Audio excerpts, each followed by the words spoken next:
안녕하세요. 구독해두면 언젠가 한 번은 도움이 되는 생계형TV입니다. 오늘은 5G 요금제 여전히 불편한 이유를 몇 가지 말씀드려 보려고 합니다. 영상 시청에 앞서서 구독, 좋아요, 알림 설정까지 부탁드리겠습니다. 요새 나오는 스마트폰들은 대부분 5G로 출시가 되고 있죠. 플래그십 기기뿐만이 아니라 중저가 폰들도 대부분 5G 사용 가능 기기로 출시되어 통신사를 끼고 기기 변경을 하거나 번호 이동을 하면 무조건 5G 요금제를 사용하도록 되어 있습니다. 많은 분들이 잘못 알고 계시는 게 5G 스마트폰은 당연히 5G 요금제를 사용해야 하는 것으로 알고 있는 경우가 많은데, 기기가 5G 사용이 가능하다고 해도 기존의 LTE 요금제를 사용하는 데는 아무런 문제가 없습니다. 다만 통신사를 끼고 요금을 지원받으면서 5G 기기를 구매하면 통신사에서 5G 요금제를 강제로 사용하도록 하는 정책을 가져가고 있기 때문에 당연한 것처럼 비싼 5G 요금제를 사용하고 있을 뿐인 거예요. 5G 요금제가 불편한 첫 번째 이유는 너무 당연하게도 너무 비싸요. 제가 사용하는 SKT를 기준으로 말씀을 드리면 5G 요금제에서 가장 저렴한 요금제가 5G 슬림 55,000원 요금제고, 그 위로 69,000원, 79,000원, 89,000원, 가장 비싼 5GX 플래티넘 요금제가 125,000원으로 기존 LTE 요금제가 최저 33,000원에서 최고 10만원까지 분포해 있는 걸 생각하면 최저 요금제 간의 비교를 하면 거의 60% 정도가 비싸고 최고 요금제는 25%나 비싼 가격이에요. 물론 데이터 사용량이나 혜택 등은 다르다고 해도 소비자 입장에서는 최저 요금제의 선택 기준을 이렇게 높여버리면 당연하게도 요금제 부담을 느끼지 않을 수가 없죠. 거기에 기기 약정을 하면서 구매하는 경우에는 요금제별로 받을 수 있는 공시 지원금의 차이가 큰데, 이때 대부분의 기기 선택 시 89,000원 요금제 이상을 선택하도록 유도하고 있다 보니 통신요금이 부담될 수밖에 없고 5G 요금제 가입이 불편해질 수밖에 없는 거죠. 이렇다 보니 점점 자급제폰을 구매해서 선택 약정으로 요금을 할인받으면서 핸드폰을 구매하는 사용자가 점점 늘어나는 상황이고, 이렇게 자급제를 구매하는 분들은 메이저 3개 통신사보다 알뜰폰의 LTE 요금제를 더 많이 활용하게 되는 거죠. 메이저 통신 3사 입장에서는 어차피 알뜰폰을 이용하는 사람들이 늘어나도 자기 회사에도 이익이 되기 때문에 별 상관이 없는지는 모르겠지만, 더 이상 통신사의 약정에 묶여서 2년간 노예가 되느니 이런 선택을 하는 소비자가 늘어나는 게 추세인 건 분명한 것 같아요. 두 번째로 5G 요금제가 불편한 이유는 굳이 LTE와 비교해서 실사용에 큰 차이점이 없다는 데 있습니다.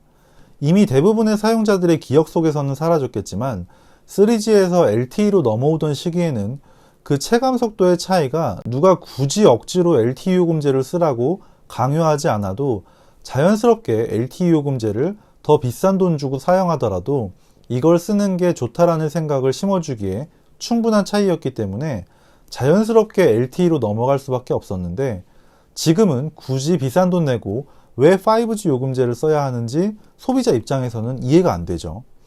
기존의 LTE를 사용해도 전혀 불편하지 않고 사용에 문제가 없는 데다가 오히려 5G라고 비싼 돈을 내는데 사용 가능한 범위는 굉장히 제한적이고, 5G를 사용할 수 없는 곳에서는 LTE와 5G를 왔다 갔다 하면서 오히려 데이터가 중간에 끊기는 현상이 발생하기도 하고 핸드폰의 배터리는 더 많이 소모가 되죠. 심지어 핸드폰을 변경하면서 거주하는 지역을 확인하고 본인이 거주하는 지역에서 5G가 잘 터지지 않는다는 이유로는 불만을 제기할 수 없다는 정말 말도 안 되는 확인까지 받더라고요. 아니, 5G 요금제에 해당하는 돈을 내면서 5G가 내가 사는 곳에서 잘 되지 않는다는 이유로 불만을 제기하지 못하면 대체 뭘로 불만을 제기해야 하는 건지 전혀 이해가 되지 않지만, 아무튼 통신사 약정 지원금을 받으면서 가입하는 경우에는 5G 요금제를 쓰지 않으면 가입 자체를 할 수 없도록 되어 있다 보니 소비자 입장에서는 불편할 수밖에 없습니다. 세 번째로 5G 요금제가 불편한 이유는 기존의 LTE 요금제에서 사용 가능한 일부 혜택을 제한하고 있다는 데 있습니다. 대표적으로 제한한 혜택 중에 하나가 LTE 데이터 함께 쓰기인데요. SK텔레콤을 기준으로 5G 요금제로 넘어오게 되면 LTE 데이터 함께 쓰기를 사용할 수 없도록 막았습니다. 저 같은 경우에는 기존에 제가 79,000원짜리 LTE 요금제를 사용하면서 어머니와 와이프는 33,000원짜리 LTE에서 가장 저렴한 요금을 사용함에도 데이터 함께 쓰기로 20기가를 공유하면서 무제한처럼 사용을 할 수 있었는데 5G로 넘어오면서는 심지어 더 비싼 요금을 써도 함께 쓰기는 쓸 수 없다는 말도 안 되는 제한을 걸어버리면서 더 이상 데이터 공유를 사용하지 못하고 있습니다. 그나마 데이터 선물하기가 8기가까지 가능해서 당분간은 이 선물하기로 버티다가 6개월 이후에 다시 LTE 요금제로 전환할 예정입니다. 여기서 팁을 하나 알려드리자면 공시지원금 방식으로 5G로 개통 이후에도 SK, KT의 경우에는 6개월이 경과되면 SK의 경우에는 45,000원 이상, KT의 경우에는 47,000원 이상의 LTE 요금제로 위약금 없이 전환이 가능합니다. 아쉽게도 LG U+의 경우에는 LTE 요금제로 변경은 불가하도록 막아놨습니다.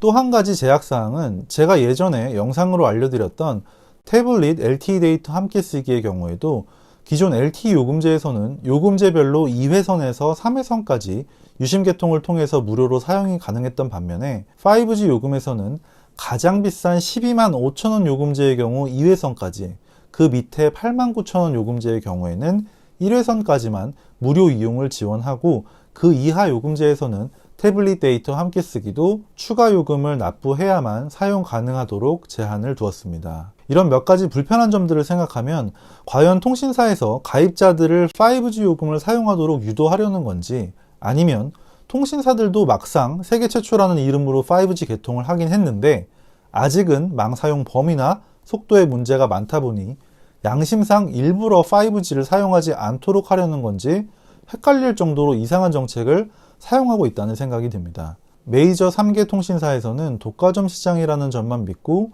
늘 그래왔던 것처럼 고객을 호구로 생각하기보다는 독과점의 지위를 부여받은 만큼 회사와 고객 양쪽 서로에게 이익이 되는 정책과 요금제를 제시해줘야 되지 않을까 하는 생각입니다. 오늘은 여기까지고요.